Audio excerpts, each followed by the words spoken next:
இப்ப இதுக்கெல்லாம் மாற்று நான் தான் அப்படின்னு விஜய் வந்துட்டு இருக்காரு. இப்ப ஈரோட்ல கூட்டம் போட்டார், அந்த கூட்டம் ஒரு ஃபெயிலியர்.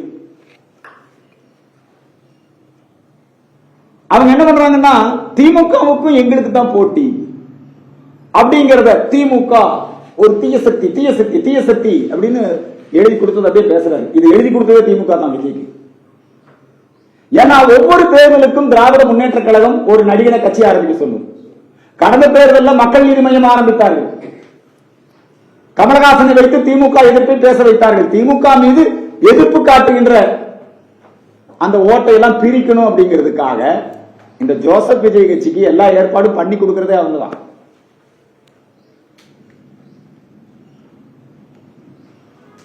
அவர்கள் திமுக பி டீம் இல்ல, ஏ டீம். ஏன் தெரியுமா?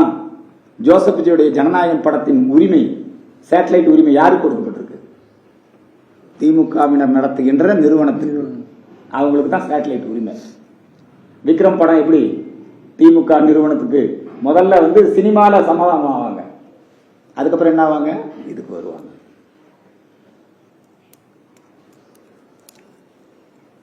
ஈரோட்டிலே நிச்சயமாக கொங்கு நாடு என்பது அனைத்து இந்திய அண்ணா திராவிட முன்னேற்ற கழகத்தினுடைய கோட்டை, பாரதிய ஜனதா கட்சியினுடைய வலிமையான அமைப்பு. அந்த 70 தொகுதிகளிலுமே நிச்சயமா பிஜேபி ஏடிஎம்கே கூட்டணி தான் வெற்றி பெறும். இவங்க என்னங்கிறாங்க, செங்கோட்டையன் ஐயா எங்களோட வந்துட்டாரு, அதனால நாங்க கொங்கு நாட்டில் ஜெயிப்போங்கிறாங்க. ஓட்டு ரெட்டலைக்கும் தாமரைக்கும் தானே ஒழிய, ஓட்டு பாரத பிரதமர் நரேந்திர மோடி அவர்களுக்கும் எடப்பாடி அவர்களுக்கும் தானே ஒழிய, அதிலிருந்து சில பேர் போவாங்க வருவாங்க. அதனாலெல்லாம் அந்த 70 தொகுதிகளிலும் பெரிய அளவில் எந்த விதமான மாற்றமும் இல்லை. திரு ஜோசப் விஜய் அவர்கள் தன்னை ஒரு திமுக எதிர்ப்பாளர் போல காட்டி திமுகவுக்கும் எங்களுக்கும் தான் போட்டின்னு ஒரு நேரட்டிவ் செட் பண்ண முயற்சி பண்றாங்க. உண்மை அதுவல்ல, இது திமுகவுடைய ஏற்பாட்டிலேயே நடப்பதுதான். ஏன் ஜோசப் விஜய் மேல எஃப்ஐஆர் இருக்கு? ஏன் திமுக அரசு நடவடிக்கை எடுக்கல? கரூர் நெரிசல் மரணத்திற்கு ஏன் இன்னை வரைக்கும் நீதி கிடைக்கல? ஏன் விஜய் மேல நடவடிக்கை எடுப்பதற்கு திமுக அரசு தயங்குது, பயப்படுது? தயங்கல, பயப்படல. பாஜக ஏடிஎம்கே கூட்டணிக்கு ஓட்டு போயிடக்கூடாது, அந்த ஓட்டை பிரிக்கிறதுக்கு விஜய் நல்ல ஆள். ஓட்டு பிரிஞ்சதுன்னா அப்படி ஒரு கணக்கு அவங்க போடுறாங்க. தமிழக வாக்காளர்களை ஏமாற்ற முடியாது.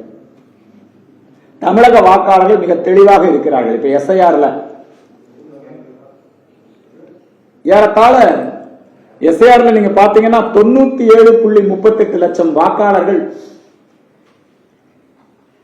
மரணம் அடைந்தவர்கள், அவங்க பேரெல்லாம் பட்டியல் இருந்திருக்கு, நீக்கி இருக்காங்க.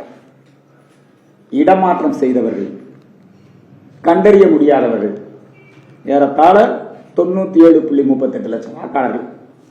இன்னும் நமக்கு ஜனவரி 18 வரை இந்த வரைவு வாக்காளர் பட்டியலை வெளியிட்டு இருக்காங்க. ஏதாவது விட்டு போச்சுன்னா சேர்த்துக்கலாம். இப்ப வாக்காளர் பட்டியல் மிக சிறப்பாக நடந்திருக்குது. இந்த சீர்திருத்த நடவடிக்கையை தேர்தல் ஆணையத்தை திமுகவும் இருக்குது, தாவேகாவும் இருக்குது. திமுக என்னென்ன வேலையெல்லாம் செய்யுதோ அந்த வேலையை பூரா தாவேகா செய்யும். மேதக ஆளுநரை திமுகவும் எதிர்க்குது, தாவேகாவும் எதிர்க்குது. இப்படி வரிசையா பட்டியலிட்டுக் கொண்டே செல்லலாம். அதனால திமுக தாவேகா ஒரு கள்ள கூட்டணி அமைத்து எப்படியாவது பிஜேபி மற்றும் அதிமுகவுடைய வெற்றியை பாதிக்க செய்ய வேண்டும் என்பதுதான் அவர்களுடைய நோக்கம். அந்த நோக்கம் எடுபடாது.